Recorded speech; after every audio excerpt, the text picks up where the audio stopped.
کہ محبت سے آپ ساری دنیا کو فتح کر سکتے ہیں، اور نفرت سے کچھ بھی نہیں ہوتا۔ نفرت سے لوگ دور ہوتے ہیں۔ اللہ اپنے نبی علیہ الصلوۃ والسلام کے بارے میں فرماتا ہے، میرے حبیب اگر آپ سخت مزاج ہوتے نا تو یہ لوگ آپ سے دور بھاگ جاتے۔ نرمی کو اختیار کیا گیا، نرمی کو اختیار کیا گیا، اور ہمیں بھی حکم دیا گیا نرمی اختیار کرو، نرمی اختیار کرو ہر معاملے میں۔ اب ہمارے گھروں کے اندر جو فساد ہے صرف سختی کی وجہ سے ہے، صرف زبان کے غلط استعمال کی وجہ سے ہے، اور صرف زبان ہماری سخت ہو چکی ہے، کوئی بندہ دوسرے کی بات برداشت کرنے کو تیار ہی نہیں ہوتا۔ تو جب تک یہ برداشت نہیں ہمارے اندر آئے گی، اور کہتے ہیں کہ بندے کو یہ ہونا چاہیے کہ وہ کسی سے کچھ توقع ہی نہ رکھے۔ ہمیشہ جب توقع ہم رکھتے ہیں وہ توقع پوری نہیں ہوتی تو پھر لڑائی پیندی، پھر نفرتیں پیدا ہو جاتی ہیں۔ کسی سے مت توقع رکھیں، توقع رکھنی ہے صرف اللہ کی ذات سے توقع رکھیں، مانگنا ہے تو اللہ سے مانگیں، کسی سے نہ توقع رکھیں کہ یہ میری مدد کرے گا، یہ میرے ساتھ یہ اچھا سلوک کرے گا۔ میں دے گھر گیا تو میں روٹی وال پوچھے دا، میں دے گھر گیا یہ نہیں، عجیب ہے نا ہمارا سلسلہ۔ میں وہ گھر گیا انہوں نے میں روٹی نہیں پوچھی، ہو سکتا ہے کہ اس کو مسئلہ ہی ہو، اس کو کوئی ایسا مسئلہ ہو بیچارے کو گھر میں وہ نہ پیش کر سکا، یہ ہم فوراً جو ہے نا وہ رزلٹ اخذ کر لیتے ہیں۔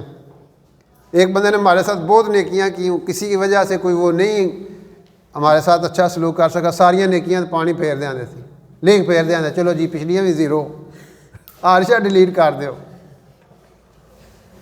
وہ ایک بندہ کراچی سے آتا ہے کہ پنڈی، آگے اس نے مری جانا تھا، تو بڑے عرصے بعد کسی دوست کے گھر گیا تو اس نے دروازہ کھولا، بیٹھک کا بٹھایا، چائے شائے پلائی، تو اس کو فارغ کر دیا۔ اب وہ ایکسپیکٹ کر رہا تھا میرے ٹائم دے گا، اور یہ دیکھو کیسا بندہ ہے، 10 منٹ بیٹھا ہے، چاہ پیائی سے تو چاہو جاؤ جی، انیا سالوں بعد ملیا۔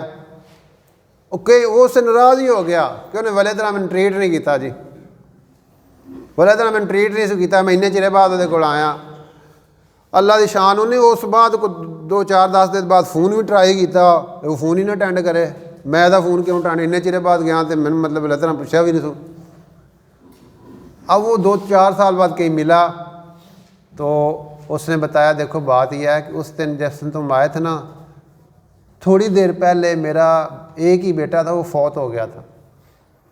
جب مجھے پتہ چلا کہ تم آ گئے ہو تو میں نے فوراً اپنے گھر والوں سے کہا کہ یہ میرا دوست ہے، کراچی سے آیا ہے اور اس نے آگے مری جانا ہے، یہ ڈسٹرب ہو جائے گا، تو آپ نے بالکل رونا نہیں ہے، اور جب وہ چلا جائے گا نا پھر باقی جو بھی کرنا ہے نا۔